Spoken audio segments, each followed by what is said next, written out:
और तब उन्होंने उससे कहा, फिर तू कौन सा चिन्ह दिखाता है तू कौन सा चिन्ह दिखाता है कि हम उसे देखकर तेरा विश्वास करें? हैं?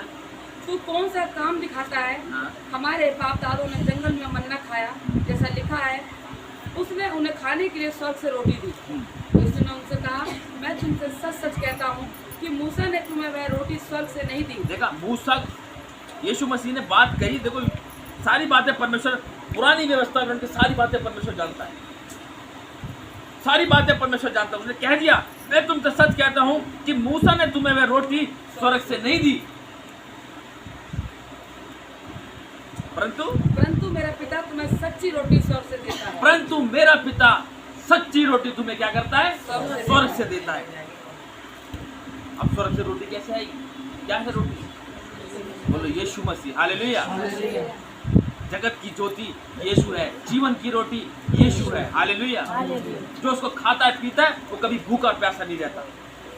समस्या आती है, आप अपने जीवन के अंदर समस्या को दूर होते हुए भी देख सकते हैं। और क्योंकि परमेश्वर की रोटी वही है, क्योंकि परमेश्वर की रोटी वही है स्वर्ग से उतर कर जगत को जीवन देती है। जो स्वर्ग से उतर कर जगत को जीवन देती है। यूहन्ना 3:16 में लिखा है कि परमेश्वर ने जगत से ऐसा प्रेम किया कि उसने अपना इकलौता पुत्र हमें दिया, और वो क्या है? वो रोटी है। और यीशु मसीह के वचन में लिखा है, ये मेरी देह है, ये मेरा लहू है, इसे खाओ, इसे पियो, मेरी यादगारी में तुम ऐसा ही क्या करो। आज जो उसे खाता पीता है वो आशीष को पाता है, लेकिन उसको लेना एक अच्छी रीति से लेना, उसको पूरी इच्छा से नहीं लेना। उसको भी कि तुम्हारे मन में गलत बातें चल रही है और तुम उस पर भी बोझ में शामिल हो रहे हो। आज परमेश्वर वचन साफ का हाथ में। और तब उन्होंने उससे कहा, हे प्रभु, ये रोटी हमें सर्वदा दिया कर। ये रोटी हमें सर्वदा दिया कर। देखो, जो चेले थे, उन्होंने, जो लोग थे, उन्होंने उससे कहा, तब उन्होंने उससे कहा, हे प्रभु, ये रोटी हमें सर्वदा दिया कर। देखो, आज लोग इच्छुक है परमेश्वर के पास जाने के लिए, उसको सुनने के लिए। आज आप उसको सिर्फ सुनते ही हो, कभी चलने की कोशिश नहीं करी। 29 आयत में जो लिखा है, यीशु ने उन्हें उत्तर दिया, परमेश्वर का कार्य ये है कि तुम उस पर जिसे उसने भेजा है विश्वास करो।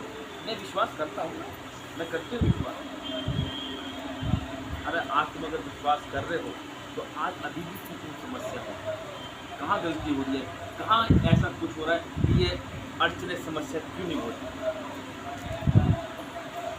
परमेश्वर पूरा समर्पण चाहता है। आज जीवन के अंदर समस्या रहती है इंसान के जीवन में, उसका मतलब ये नहीं कि हम परमेश्वर से दूर हो जाए। मैं हर बार कहता हूँ, अपनी प्रार्थनाओं को चेंज करो, कुछ नया करो परमेश्वर के लिए, जो उसको भाए। आज एक बच्चा जब कुछ नई नई एक्टिविटी करता है, माता पिता कितने खुश होते कि नहीं होते? आज मेरे बेटे ने देखो ये बोला, आज मेरा बेटा तो चलने लगा, आज तो दौड़ रहा था, आज तो हवा में उड़ रहा है।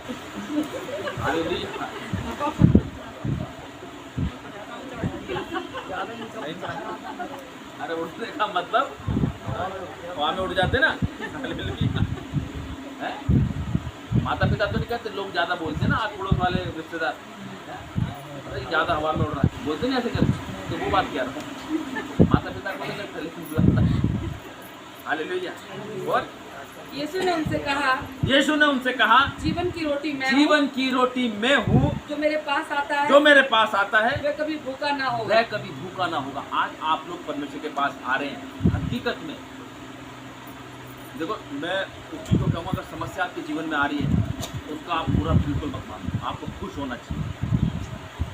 होना चाहिए, क्योंकि वचन में ये लिखा है हमारे, धन्य है वे लोग जो मेरे कारण सताए जाते हैं, जिन पे मेरे कारण सताव आता है, जिन पे मेरे कारण बुराइयां, लोग भला बुरा कहते हैं, झूठी गवाही देते हैं।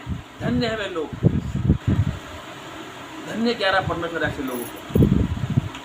अगर आप परमेश्वर के पीछे चल रहे हैं और आपके जीवन में कोई समस्या नहीं आ रही, तो फिर परमेश्वर का शायद नहीं लग रहा कि आप परमेश्वर के पीछे सच्चाई से चल रहे हैं। कुछ ना कुछ काम ऐसा हो रहा है जो शैतान को अच्छा लग रहा है। जो सच्चाई के पीछे चलता है, ईमानदारी से परमेश्वर के पीछे, सच्चाई के साथ परमेश्वर के पीछे चलता है, उसके जीवन में समस्या आती जरूर है। तभी आपको पता चलेगा कि वाकई में आप बिल्कुल सही राह पर चल रहे हैं। क्योंकि कहा जाता है कि जिस पेड़ पर फल लगा होता है उसी में पत्थर लगते हैं। हालेलुया।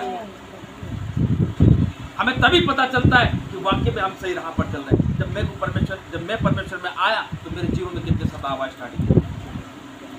लेकिन अब वो मुझे समझ में आ रहा है कि वो सताव जो था वो मेरे लिए भला ही था। हालेलुया।